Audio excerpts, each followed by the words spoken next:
Like some of you know, if you've seen this video, I've been working as a mailman for quite a while now. And like any job, there are a lot of inconvenient parts about it that just want to make you quit at the spot.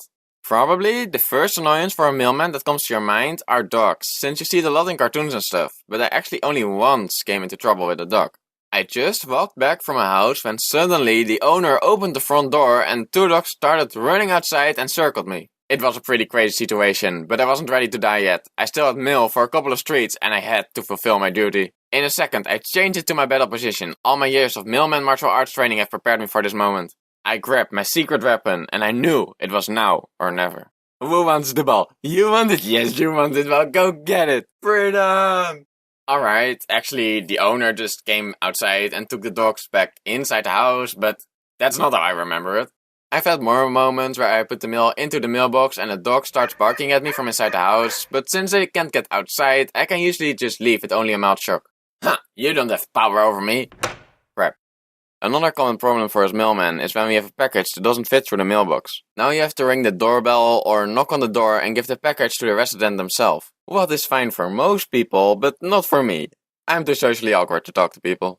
This is probably my least favorite part of the entire job. I just always feel so awkward talking to the people, even though it usually only takes 5 seconds. Sometimes the package is just small enough and I start pushing it through the door, because we're only supposed to bother the residents when we really have to. But then when the package is halfway through, the door suddenly opens and the owner just stands there staring at you like, What are you doing? I have a package for you, it's inside your door now. Why didn't you just ring the doorbell? Because I didn't want to talk to you.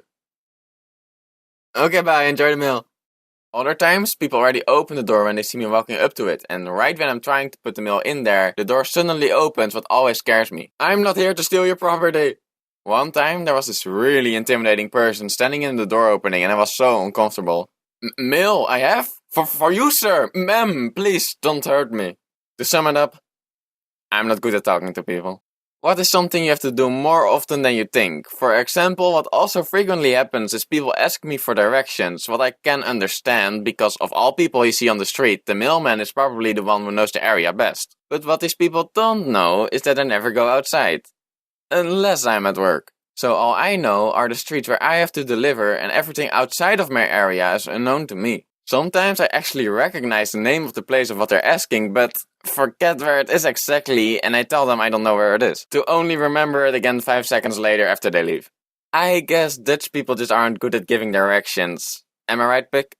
Now let's talk about more mailman specific problems and less about me just being socially awkward. So, at the mail company I work for, I won't give any names, when the mail gets damaged by the rain or anything, we have to put the damaged mail in a plastic bag with a little excuse card. What I think is very nice. However, it's also completely inconvenient. Picture this. It's raining and the mail gets damaged. Now, all I have to do is put it in the bag, right?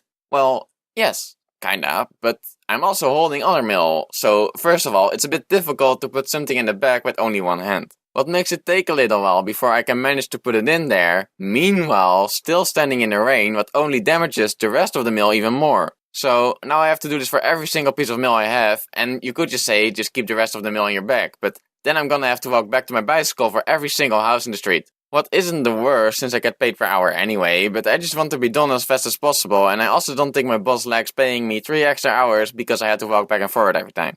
So that's why I never put damaged mail in plastic bags. Please don't fire me. Do you guys know Loot Crate? I'm not sponsored or anything, I just always wanted to have one. And one day, I actually had to deliver one. Do you know how hard that was for me? I just wanted to keep it and take it home myself. I deserve this. I obviously didn't do that, I just delivered it. Hi, I have a package for you. Oh, that's great. Thank you. Yeah, it really is great. So, can I have it now? Sorry, what? The package. Oh, right, the package, yeah. Fun little question. What if, instead of giving you this, I take it home with me? What? Don't worry, we can trade it. You give me this, and I give you this coupon for a 7% discount at your favorite restaurant. Wait. You wrote this yourself. And it expired 2 years ago. So, is that a yes? Giving things away sucks. This other time I had to deliver an invitation for a birthday party and I have no idea which party it was, but I was still offended that I wasn't invited. It may seem like I hate my job since I'm only complaining about it, but every job has its downsides. And I absolutely wouldn't want to trade this away for working at a store or something, because that's only more social contact with people. But one thing that doesn't bother you when working in a store are animals. Usually. There are quite a few animals bothering me while I'm working. You have the dogs, where I already talked about, but probably my biggest enemy is the cat. Why? Well, because I love cats, that's why. And every time I see one, they're distracting me with their adorableness. I just want to pet them, but I can't since I'm working, and it would probably be really strange for their owners to see a random guy playing with their cat.